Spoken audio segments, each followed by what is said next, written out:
బయటికి వెళ్ళండి please please అన్న వెళ్ళండి అన్న బయటికి రండి బయటికి రండి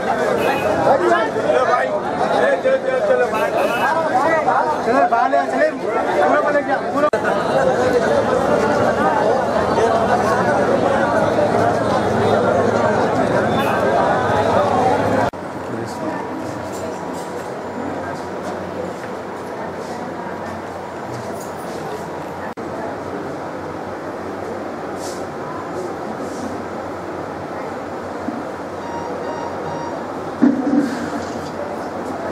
थे हम लोगों को रेगुलर करते और ESIPF डायरेक्ट पेमेंट करते बोल के लिख के दिए थे। लोग डायरेक्ट पेमेंट डायरेक्ट सैलरी देते बोल के लिख के दिए थे।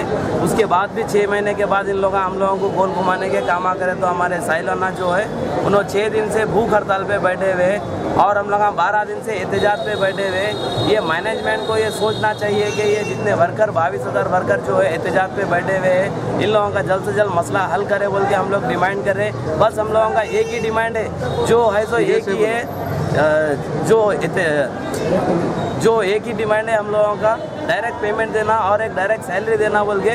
तेलंगाना के जितने भी इलेक्ट्रिसिटी के वर्कर्स है पूरे 22,000 वर्कर्स एहतजाज पे बैठे हुए రోజులుగా హంగర్ స్ట్రైక్లో ఉన్నటువంటి సాయిలు అనే అతను 40 ఏళ్ల వయసు ఉన్న అతన్ని గత రాత్రి 1 గంట ప్రాంతంలో పోలీసు వారు ఉస్మానియా ఆసుపత్రికి తీసుకురావడం జరిగింది। అతన్ని ఇమీడియట్లీ మా డాక్టర్లు పరీక్ష చేసి అతన్ని అక్యూట్ మెడికల్ కేర్లో ఉంచడం జరిగింది। అతను అక్యూట్ మెడికల్ కేర్లో ఇప్పుడు ప్రజెంట్ స్థితిగతులు ఏంటంటే అతను స్టేబుల్గా ఉన్నాడు।